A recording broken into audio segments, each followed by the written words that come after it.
Bonjour à tous et bienvenue dans Smart Patrimoine. Smart Patrimoine, l'émission qui vous accompagne dans la gestion de vos finances personnelles, mais qui décrypte également avec vous les actualités et les enjeux du secteur de la gestion de patrimoine. Une émission tous les jours à 13h sur Bismart. Et au sommaire de cette édition, nous commencerons comme tous les jeudis avec Investir responsable, le rendez-vous dédié à l'investissement durable, socialement responsable ou à impact de Smart Patrimoine. Et en l'occurrence, nous nous poserons une question dans un instant avec Kim Nguyen, le président de Kermit. Pourquoi cela ne va pas plus vite en matière d'ESG? Nous évoquerons notamment le faible niveau de connaissance de l'investissement socialement responsable des épargnants, les questionnements qu'il peut y avoir aujourd'hui autour de la réglementation qui se met en place pour proposer ou en tout cas pour encadrer justement l'investissement socialement responsable. Et puis nous évoquerons évidemment ensemble la mutation du secteur de la finance vers ces thématiques de finance durable. En deuxième partie de Smart Patrimoine, dans Enjeux Patrimoine,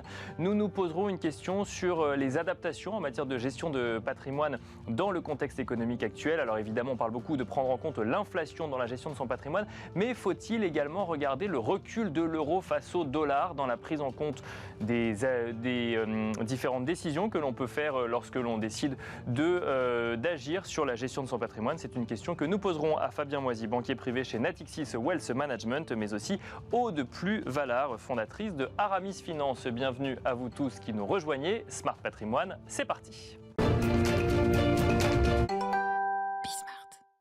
Et nous commençons comme tous les jeudis avec Investir responsable, le rendez-vous dédié à l'investissement socialement responsable, l'investissement durable ou encore l'investissement à impact de Smart Patrimoine. Et pour cela, nous avons le plaisir de recevoir sur le plateau Kim Nguyen, président de Kermit. Bonjour Kim Nguyen. Bonjour Nicolas. Bienvenue sur le plateau de Smart Patrimoine. Alors est-ce que je vous pose la question de but en blanc comme ça? Pourquoi cela ne va pas plus vite? Déjà, on en parlait juste avant l'émission. Le pourquoi cela ne va pas plus vite, ça dépend pour qui. Mais au niveau de l'épargnant particulier, celui qui pourrait être concerné par l'utilisation qui est faite de son épargne, par ses investissements, par ses placements, on se rend compte que le sujet de l'ISR, investissement socialement responsable, est très peu connu encore. Je crois que c'est un peu, effectivement, on peut voir le verre à moitié plein, le verre à moitié vide. C'est vrai qu'en prenant du recul aujourd'hui, on a une vraie frustration. Les encours qui doivent être le but de la finance responsable, au final, c'est d'orienter les encours vers les thématiques qui sont les plus durables ou les plus urgentes. Et aujourd'hui, on va dire dans le contexte où on est, après l'été qu'on a tous vécu, après avec la guerre en Ukraine, après la pandémie, voilà, on peut se dire il y a des sujets quand même qui devraient nous interpeller. Et on nous parle de sobriété, on nous parle de choses qu'on doit faire à titre individuel, et on parle finalement assez peu de la finance, qui reste un levier quand même majeur. Bien sûr. Et finalement, les chiffres sont là et ils sont pas très bons. Enfin, c'est-à-dire qu'on se dit, quand même, on en parlait tout à l'heure, les chiffres publiés par Novetic la semaine dernière qui mentionnaient les chiffres des besoins, par exemple sur les énergies renouvelables, qui sont quand même une chose importante. Des besoins en financement pour développer les énergies renouvelables. C'est à peu près 260 milliards par an jusqu'en 2030. Et là, l'encours total des fonds qui flèchent de l'argent vers ces thématiques, on a 150 milliards à peine aujourd'hui. Donc on est encore loin du compte. Et ça peut sembler comme une vraie frustration. Et on se dit, si aujourd'hui, dans l'urgence dans laquelle on est, ça avance pas, qu'est-ce qu'il faut faire? Déjà, pourquoi ça bloque et qu'est-ce qu'il faut faire? Et je dirais, comme vous l'évoquiez tout à l'heure, je crois qu'il y a plusieurs choses qui bloquent. Alors ça, c'est le côté verre à moitié vide, on va dire. C'est qu'effectivement, je pense que déjà, il y a des problèmes politiques, il ne faut pas se cacher non plus. D'accord. On est sur des... C'est que tout le monde n'est pas aligné sur ce qu'il faudrait faire. Tout le monde n'est pas aligné. On voit bien qu'en Europe, on a des difficultés aujourd'hui. Ça s'est un peu stoppé sur l'écolabel, sur la taxonomie sociale qui doivent orienter les placements, parce qu'on a des discussions entre pays. C'est normal, on est nombreux, mais ça bloque. Aux États-Unis, alors là, n'en parlons pas, puisqu'on a vu que la Louisiane retire ses encours des fonds ESG de BlackRock la semaine dernière. Voilà, on a même un petit recul en arrière. On a quand même un problème, ça c'est pour la partie réglementaire et politique. Et puis on a un problème effectivement au niveau des épargnants. Je pense qu'il y a Alors juste avant de parler des épargnants, sur la partie politique ou en tout cas sur la partie réglementaire, et on n'est pas tous d'accord sur ce que veut réellement dire investissement socialement responsable ou investissement durable. Il y en a qui parlent d'exclusion, d'autres qui parlent d'accompagnement de transition. On est au niveau européen entre des discussions nationales mais aussi des discussions européennes. Donc en fait on a du mal à se mettre d'accord sur ce qu'on veut réellement financer et ne pas financer. Tout à fait. Ça reste un des problèmes de cette branche-là, c'est que c'est très confus, quoi. En plus, je ne vous rajoute pas le problème des acronymes qui fait que... Bien sûr, oui, c'est ça. Personne n'y comprend rien, oui, ça c'est sûr. Les acronymes, c'est bien, c'est mystérieux, on met plein de choses derrière, et puis quand on les entend, on n'entend pas tous la même chose, donc ça reste un problème. Vous avez d'ailleurs remarqué qu'en introduction, on parle d'investissement durable, socialement responsable ou à impact, trois réalités différentes, trois définitions différentes. Et même l'impact, on peut parler de choses différentes. Aujourd'hui, par exemple, les fonds article 9, toutes les études des des prestataires là-dessus montrent qu'effectivement, il y a peut-être la moitié des fonds article 9 qui ne sont pas vraiment des fonds à impact ou qui ne flèchent pas les choses comme ils devraient. Donc on est toujours dans cette logique de flou que la législation européenne devrait quand même contribuer à lever et à clarifier. Le problème, c'est encore une fois, c'est que l'Europe, c'est qu'une partie du monde. Les États-Unis avancent pas dans le même sens. L'Asie avance doucement aussi. Et tout ça, ça fait qu'effectivement, tout ça contribue au ralentissement. Et puis je dirais que de l'autre côté, il faudrait aussi que tout à chacun, on sache ce dans quoi on s'engage. Et ça devient très compliqué. Je trouve qu'il y a une inertie qui est la même que tout un sac chacun peut avoir sur notre quotidien. C'est-à-dire, on rentre des vacances d'été, on se dit, oh là, c'est épouvantable ce qui se passe, le climat évolue. Et qui va s'occuper en premier lieu de ses finances, de se dire, je vais réallouer mon portefeuille à la rentrée parce que je veux faire. Qu'est-ce que j'ai envie de financer ? Voilà, il faut savoir que ça va servir à quelque chose, que c'est un levier, c'est une réalité, mais il faut le savoir. Et puis après, il faut avoir envie de le faire, et puis il faut prendre le temps de le faire avec son banquier. Et je trouve que ça avance difficilement. Mais la réglementation est là pour mobiliser tout le monde, des sociétés de gestion.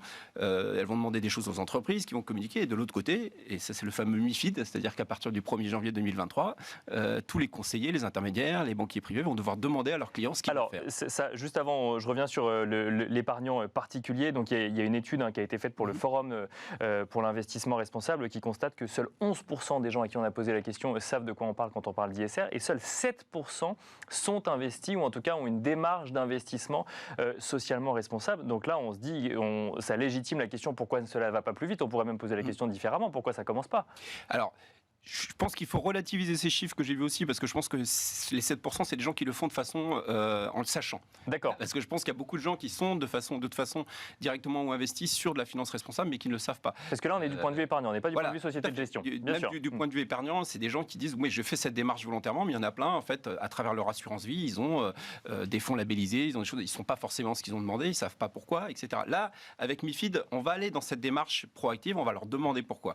Alors MiFID, on rappelle, c'est que les professionnels de la gestion de patrimoine ou de la gestion des placements ou des investissements des particuliers vont devoir poser la question sur les préférences ESG ou en tout cas l'alignement avec la taxonomie verte européenne. En matière de durabilité, exactement. C'est ce qu'ils faisaient jusqu'ici sur le risque. On vous demande le risque que vous êtes, ce qui est logique, le risque que vous voulez prendre avec vos finances. Et demain, on va vous demander c'est quoi vos préférences en matière de durabilité. Alors, il va falloir définir le questionnaire, il va falloir expliquer. Il y a des c'est points ce que qui j'allais sont dire. C'est que là encore, ça reste très flou. C'est qu'on ne sait pas encore ce qu'on va demander. Tous les professionnels ne sont pas encore au courant qu'ils vont devoir le faire. Enfin, ça reste très flou encore aujourd'hui. Ça reste très flou, mais c'est dans 3 mois.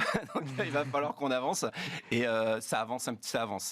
Mais c'est vrai que tout ça, c'est des petits pas en avant qui sont absolument nécessaires, mais qui ne sont pas suffisants.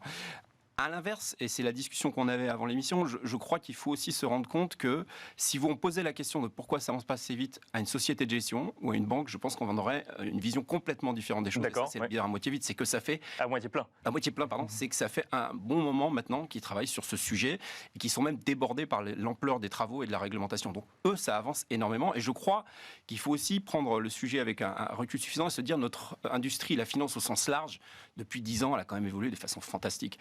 L'investissement à impact, c'était il y a 5-6 ans, on n'en parlait quasiment pas. Aujourd'hui, c'est un vrai sujet, ça prend même le pas sur tout le reste. Aujourd'hui, c'est difficile de parler de façon générale de finance sans parler de cette histoire de durabilité, de SFDR, etc. Donc on voit quand même, si on veut voir le côté positif des choses, que ça avance. Et je dirais même que ça avance au plus vite que ça peut avancer. C'est-à-dire que je pense que l'industrie, elle ne peut pas virer à 90 degrés et ça prend du temps. Malheureusement, ce qu'il faut admettre, c'est qu'on est parti très tard, quoi. Bien sûr. On a un petit peu de retard et c'est là où est le vrai problème. C'est pas que ça avance pas assez vite finalement, c'est qu'on est parti très tard. Et donc maintenant, on se retrouve face à des problématiques sur lesquelles on est collé et avec un horizon de temps qui correspond pas à celui dont on aurait besoin effectivement pour tout réformer de fond en comble. Alors je prétends pas avoir toutes les réponses là-dessus. Je pense qu'il faut être assez humble là-dessus. Mais ça pose question parce que si je comprends ce que vous nous dites, ça veut dire que le secteur financier, si on reste en France et en Europe, parce qu'effectivement, mais quoi que ça peut valoir pour les États-Unis, mais si on reste en France et en Europe, lui a entamé et a bien amorcé sa mue. Effectivement, les choses vont vite, il y a des alignements réglementaires ou autres, mais pour autant, on se rend compte que c'est du point de vue de l'épargnant final, non pas qu'il n'y a pas d'action, mais qu'il n'y a pas de connaissance de ces sujets-là. C'est ça, c'est un sujet de pédagogie. Il y a un sujet de pédagogie, mais qu'on va résoudre aussi de toute façon, puisque le jour où la finance elle sera entièrement durable, c'est quand même l'objectif. De toute façon, vos investissements, ils seront de toute façon durables. Donc il y y aura une question d'orientation, de fléchage, mais on va avancer dans ce sens-là. Ce qu'il faut voir, c'est que c'est difficile de toucher à un point sans prendre en compte l'ensemble de la chaîne de valeur. C'est-à-dire que vous touchez aux sociétés de gestion, vous leur dites qu'il faut faire ça, mais ça veut dire qu'ils vont vous dire, bah oui, mais moi, il me faut des données des entreprises dans lesquelles j'investis, donc il faut que les entreprises se mettent en ordre de marche. Et à la fin, ça sert à quoi tout ce que je fais? Ça sert à mieux vendre. Donc il va falloir aller voir les intermédiaires, les conseils, il va falloir voir les particuliers. Il faut que tout le monde se mette en ordre de marche. Et on revient sur le sujet gigantesque. Et on revient sur le sujet réglementaire. Et d'ailleurs, qui va faire la transition avec ma prochaine question, parce que on parle de ESG et on a aujourd'hui une taxonomie européenne sur le E, mais pas sur le S et sur le G. Donc on sait à peu près ce qu'on va pouvoir juger ou orienter quand on va parler de l'environnement, mais pas du tout sur le volet social ou gouvernance. Oui, tout à fait. Ça, c'est encore un problème de notre métier. C'est-à-dire que quand il y a un trou dans la raquette, tout le monde s'engouffre dedans. Donc c'est la facilité aujourd'hui. Comme il n'y a pas de taxonomie sociale, on va créer des fonds taxonomie d'article 9 social et c'est plus simple. Donc ça, c'est un peu le défaut. Le problème, malheureusement, aujourd'hui, ce qu'on entend, nous, c'est que au niveau des discussions au niveau européen, le social, on n'est pas prêt. La taxonomie environnementale, c'était relativement simple parce que les sujets étaient cernés et il y avait déjà des taxonomies ou des brouillons ou des ersatz de taxonomie qui existaient. Donc la transition était facile. Sur le social, manifestement. Facile, mais sujet à négociation sur le nucléaire, notamment. Les ONG, les nucléaires, les ONG qui se sont retirés de. Voilà, donc on est quand même dans un problème qui est épineux, mais qui a avancé. La taxonomie sociale, apparemment, on a beaucoup plus de mal à la sortir. On nous avait donné un calendrier qui manifestement va être repoussé. C'est un peu le même problème qu'on a sur l'écolabel aujourd'hui, où on parle maintenant plus d'harmoniser les labels existants européens plutôt que de travailler sur un écolabel, ce qui était quand même l'objectif normalement au départ. Mais les discussions font que ça achoppe un petit peu. Avec quand même, il faut bien prendre en compte que l'Europe, on est quand même très en avance. C'est là aussi où c'est malheureux. On se dit on est en retard, ça va passer vite, mais l'Europe déjà est en avance. Alors imaginez comment on est aux États-Unis ou comment c'est en Asie, c'est encore plus compliqué effectivement. Est-ce qu'il n'y a pas quand même un sujet qui m'inguène, et je pose la question dans ce rendez-vous Investir Responsable à toutes les personnes qui viennent, d'inadéquation entre l'offre et la demande, à savoir vous parliez de l'été qu'on a vécu, d'une prise de conscience d'un certain nombre d'épargnants qui vont en fait vouloir flécher leurs investissements sur le E essentiellement, voire même sur une sous-verticale du E de ESG, sur le climat, et de l'autre, l'offre qui est proposée est beaucoup plus englobante puisqu'on va traiter d'environnement mais également de social ou de gouvernance. Alors il y en a qui disent qu'on ne peut pas dissocier les autres, pour autant on a l'impression qu'il y a une offre finalement beaucoup trop grande et dans laquelle on peut retrouver des choses qui ne correspondent pas aux envies d'un épargnant qui ne voudrait investir que sur le sujet climat. Oui, alors deux choses là-dessus. La première, pour répondre à votre question, je pense que le E, le S et le G sont indissociables. Ça, on ne peut pas travailler que sur un sujet. D'ailleurs, toute la réglementation européenne est basée là-dessus, sur le fait de ne pas faire de mal sur un autre pilier, alors qu'on attaque par exemple le pilier environnement, pas aux dépens du social. Donc il faut quand même lier les trois. Après, il faut qu'il y ait une prépondérance d'un sujet par rapport à un autre, ça me paraît clair. Et je pense que là-dessus, c'est là où on n'a pas terminé. C'est que vous dites effectivement la demande, mais la demande, on ne la connaît pas bien, puisqu'on n'a pas encore vraiment demandé aux épargnants ce qu'ils voulaient. Donc je pense qu'en fonction de la demande, et MiFID doit aller dans ce sens, les sociétés de gestion, ne vous inquiétez pas, si 80% de la demande c'est sur l'environnement, vous allez voir tous les fonds qui vont se créer, ça on va aller dans ce sens-là. Et donc je pense que là-dessus, je pense qu'il y a une éducation à la base, parce que par rapport aux demandes, mais on n'a pas vraiment un retour pratique de ce que veulent les épargnants. Aujourd'hui, c'est plus des sensations, des sondages, des choses comme ça. Mais je pense que tout ça va s'orienter, va rentrer dans l'ordre au fur et à mesure qu'on avance. Grâce notamment à MiFID 2 qui permettra de récupérer les volontés ou les appétences des épargnants en matière d'investissement socialement responsable. Merci beaucoup Kim Nguyen d'être venu sur le plateau de Smart Patrimoine répondre à cette question, pourquoi cela ne va pas plus vite en matière d'ESG. Je rappelle que vous êtes président de Kermit. Merci beaucoup. Merci. Et merci à vous de nous avoir suivis. Je vous donne rendez-vous tout de suite dans Enjeu Patrimoine.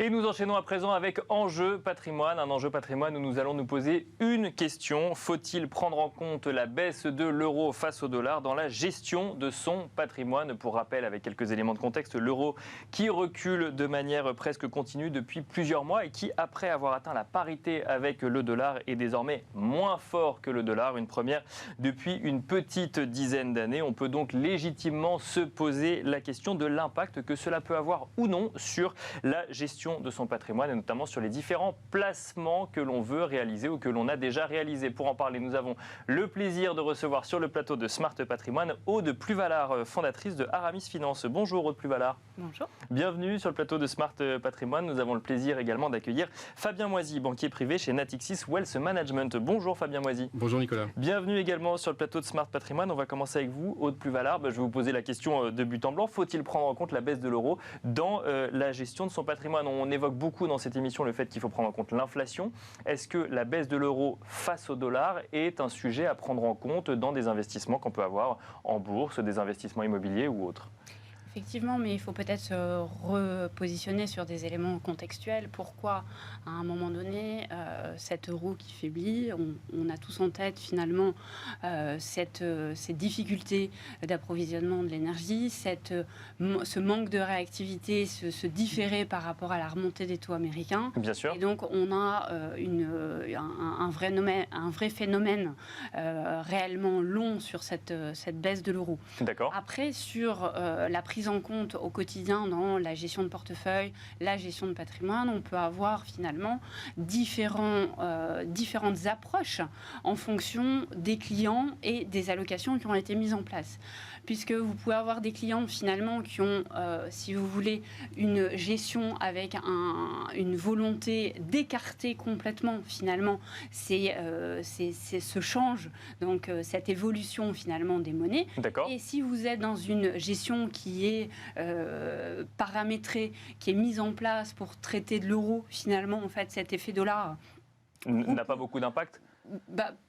Moins, à tout le moins moins. D'accord. Ouais. Même si effectivement dans un contexte de marché baissier, vous allez avoir des portefeuilles qui sont un petit peu en souffrance, alors que si vous avez une gestion, une allocation d'actifs qui est beaucoup plus internationale, effectivement dans ce cadre, finalement, on va devoir beaucoup plus prendre en compte cette évolution. Ça veut dire que, si je caricature, si je ne suis investi sur des marchés boursiers que en France et en Europe, je suis moins impacté par la faiblesse de l'euro normalement dans la gestion de mon patrimoine. Vous pouvez dans une certaine mesure, si vous voulez, presque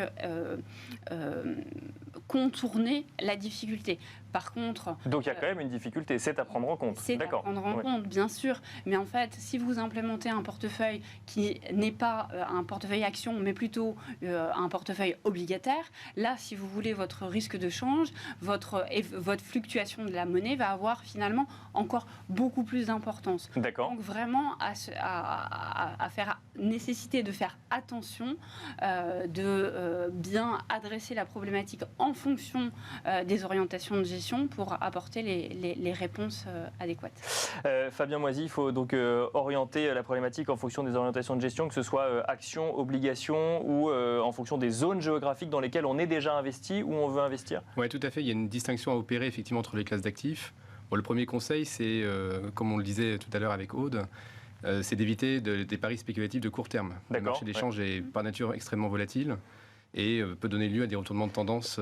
Alors, vous avez raison de le préciser, quand on parle d'intégrer le recul de l'euro dans la gestion de son patrimoine, on n'est pas en train d'évoquer le fait d'aller sur le Forex et d'aller trader sur le Forex. On parle d'intégrer les conséquences d'un recul de l'euro sur des investissements qu'on aurait réalisés. Exactement, mais je voulais quand même rappeler ça vous avez raison, à nos auditeurs et téléspectateurs, parce qu'effectivement, on voit trop souvent des particuliers qui jouent les tendances de court terme.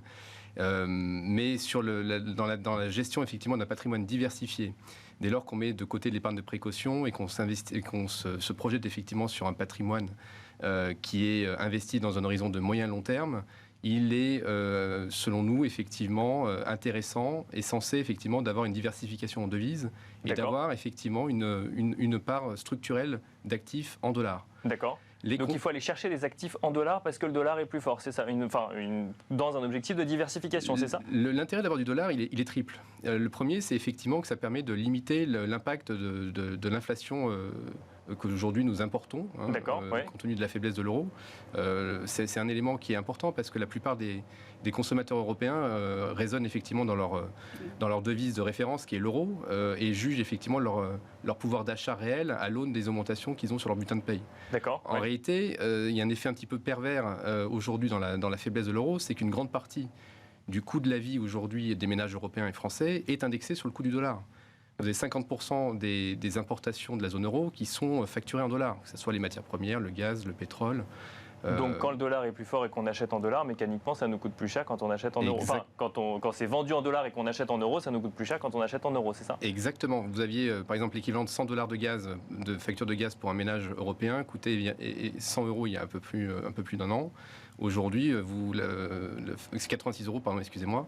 Et aujourd'hui, cette même facture de gaz pour les semaines dans 100 $ coûte 103 euros pour un ménage européen. D'accord. Donc, de l'inflation. Donc pour éviter cette inflation importée dans ces placements, si je reviens sur le sujet placement, il faut avoir quelques placements en dollars, c'est ça? Tout à fait. Ça permet de se protéger contre cela. Ça permet également d'avoir accès aujourd'hui au marché directeur qui reste le marché américain et qui offre aujourd'hui des opportunités d'investissement rémunératrices avec finalement le retour de l'attrait sur des classes d'actifs qui étaient un petit peu délaissées, comme les placements monétaires, les placements obligataires. Vous avez des comptes à terme aujourd'hui à 1 an qui rémunèrent 4,50% sur cette échéance, des obligations du Trésor à 2 ans américaines qui là aussi rapportent à peu près 4,5%. Et ça permet de manière générale, sur le long terme, également d'avoir une exposition à la croissance américaine et au potentiel d'innovation de l'économie américaine. Mais alors, une question quand même, peut-être toujours avec vous, Fabien Moisy, puisqu'on est sur ce sujet-là. Si je veux effectivement, si je me dis qu'il faut que je sois peut-être un petit peu plus exposé au dollar, je vais mécaniquement, et que je veux y aller via des actions, je vais mécaniquement acheter des actions américaines. Mais si je les achète en France, je vais les payer en euros, en fait. Je vais importer mon inflation dollar-euro de la même manière. Oui, d'où l'importance effectivement de raisonner sur du long terme et de manière structurelle. C'est-à-dire que pour les patrimoines, évidemment, la diversification de devises et la quote-part de dollars dans votre patrimoine sera plus ou moins importante en fonction de votre surface patrimoniale.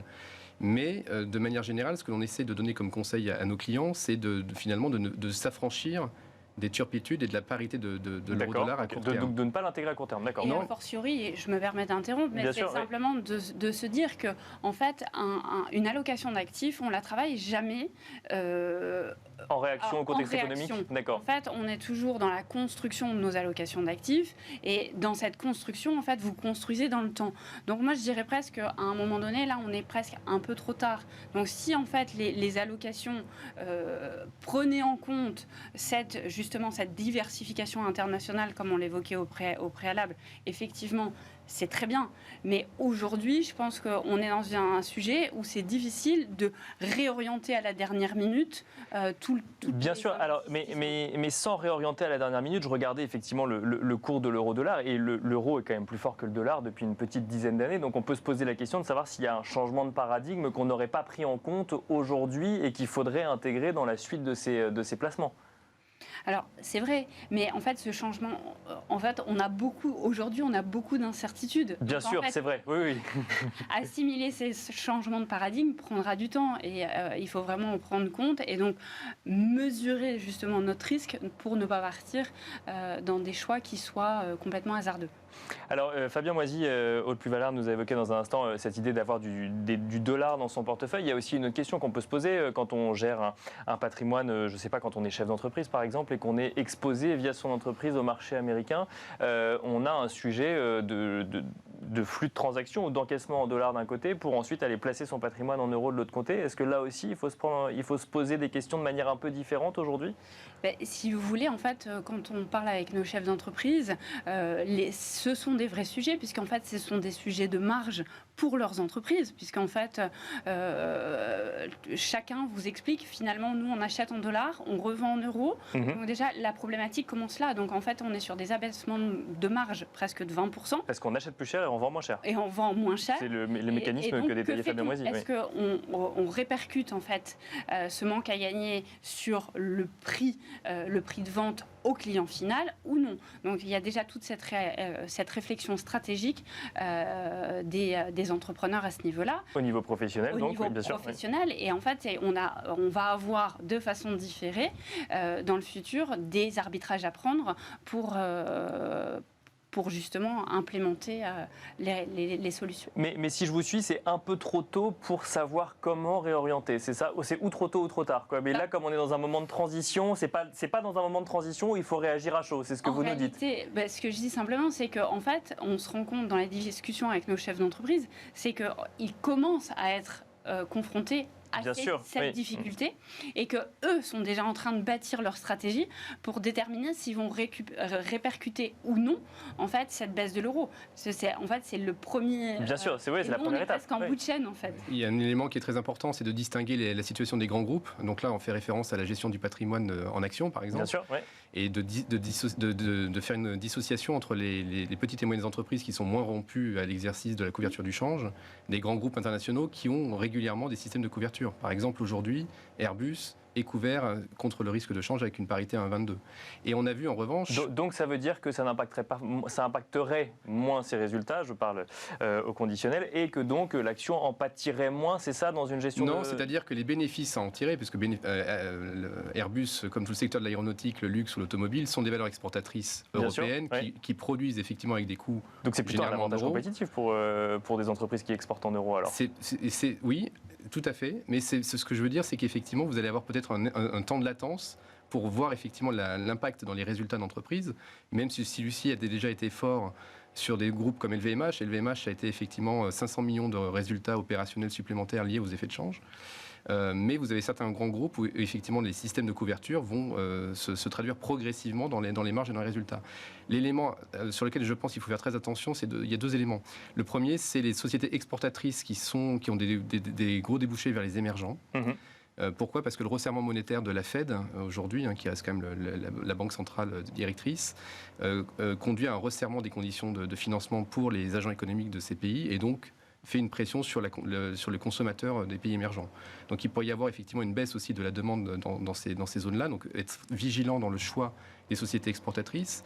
Et le dernier élément, je pense, c'est qu'on ne regarde peut-être pas suffisamment un phénomène qui est passé un peu sous les radars ces derniers temps, c'est le fait que beaucoup de sociétés européennes et internationales se sont endettées ou refinancées en dollars pour profiter des conditions de financement qui étaient favorables ces dernières années. D'accord. Et de ce fait, il y aura effectivement peut-être un impact au niveau bilanciel. Ça va leur coûter plus cher de rembourser sur la conversion effectivement de la dette en euros. Et avec les covenants financiers qui peuvent être liés.